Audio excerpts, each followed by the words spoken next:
Hello there, ladies and gentlemen. Welcome back to the channel. Space Cowboy here, and Mock Draft Monday is here once again. Exciting stuff as we're in the month of April now, and we're getting closer and closer to the 2023 NFL Draft. Some nervous energy, some excited energy in the air as we're getting closer and closer.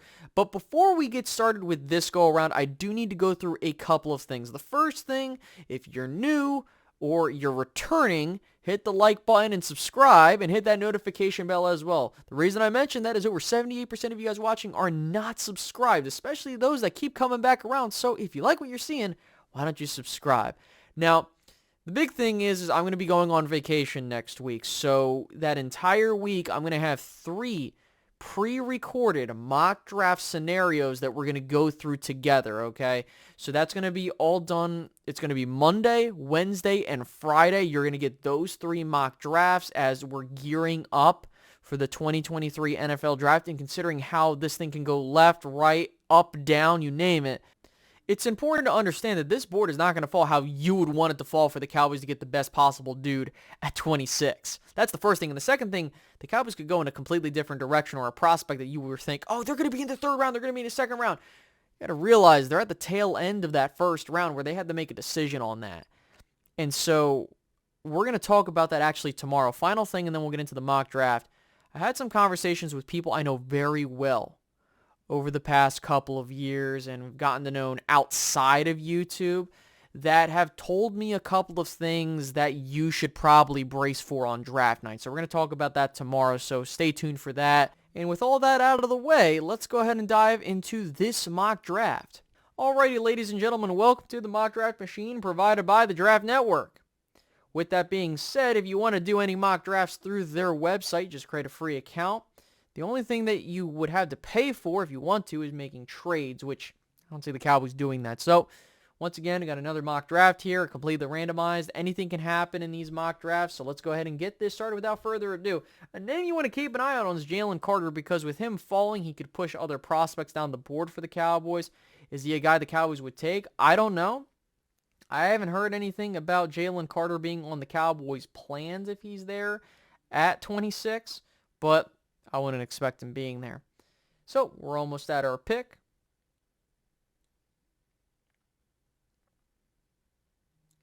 Alrighty, so let's go ahead, let's pause this and just analyze it for what it is. At cornerback, you have your pick of the bunch. Names you want to keep an eye out on is Devin Witherspoon, Joey Porter Jr., Emmanuel Forbes, and Kelly Ringo. Those are 4 names you would want to keep an eye out on in that 1st round, depending on how things fall. At edge rusher, names you want to keep an eye out on are Nolan Smith and Will McDonald IV out of Iowa State. Okay, moving on to the interior defensive line, Mozzie Smith is a name you want to keep an eye out on, but I would not hold anything to it. With the interior offensive lineman, a name is Steve Avila. Now, I don't know why he's so far down the board, but he should be going in the 1st round this go-around, whether it's the Cowboys or someone else, as well as Osiris Torrance. But what happened last year for the Cowboys was they got hit with a big, run on guards and stuff like that. So we'll see if that happens again this go-around, because they do need a lineman. Linebacker, all your guys are there, so I'm not really worried about that. Then you look at the offensive tackle room. You might get wiped there, depending on who you like. And then finally, looking at the tight end room and then the wide receiver room. Okay, you got pretty much everybody there. And then wide receiver Joshua Downs is a name that the Cowboys really do like as well. So let's go back to the let's see. What can we do here? Well, I want to try and keep an eye out on what the Cowboys are doing. And as a mini sneak peek, a name, again, you want to keep an eye out on, or rather a position, is edge. It's surprisingly something that they want to touch up on in this draft. However, if the board does fall like this, you have to go Joey Porter Jr., but the big thing that you want to keep in mind is that cornerback room that the Cowboys have, they feel comfortable with what they have, and they think that Stephon Gilmore has a lot left in the tank, so they could look to re-sign him on a cheaper contract for the later part of his career and roll with Trevon Diggs and give him his money. So if that's the case, the Cowboys could be like, okay, we already have our cornerback room set, so we don't need to go after a cornerback. and rather we can go after a future edge guy that can replace Tank or could replace Dorrance Armstrong when he's gone, or if Sam Williams isn't the guy that we thought he could be. You can also look at the interior offensive lineman, and they could say, we can maybe get someone later that we really do like. And there's some sleepers that I haven't mentioned in any of my mock drafts either because they've gone or we've already taken a position. So to keep this grounded in reality, I think that they would go with an edge rusher here. And if we're trying to go off of what the Cowboys would do, they would most likely go with a guy that they really like and fans would throw a goddamn fit about it. However, I'm going to go down this rabbit hole because I want us to start getting familiar with the name. I believe that if this is the board and the Cowboys see who's on there, they're going to take their guy.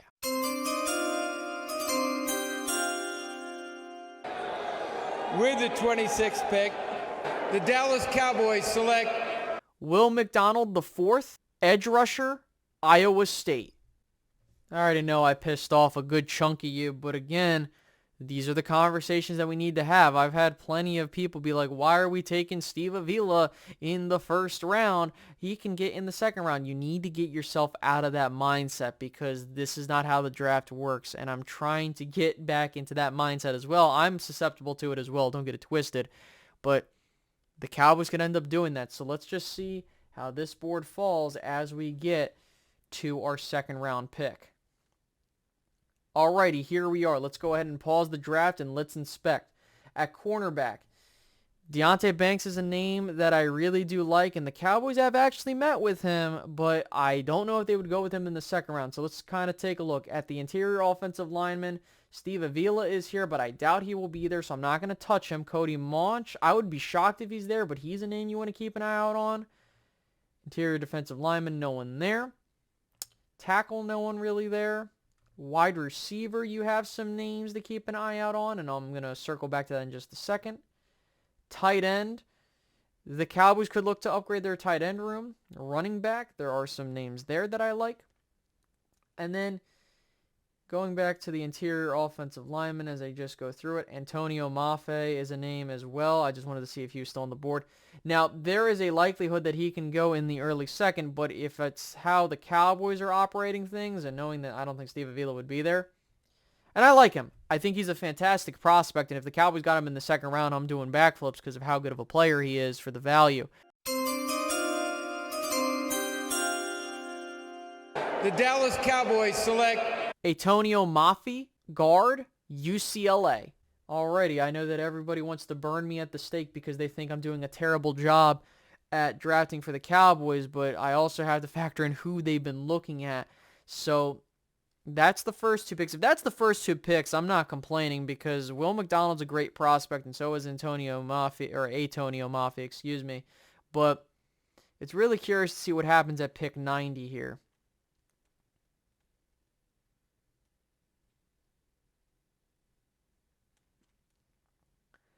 Alrighty, so let's go ahead and let's do a final wraparound. So at cornerback, you do have some names here you want to keep an eye out on.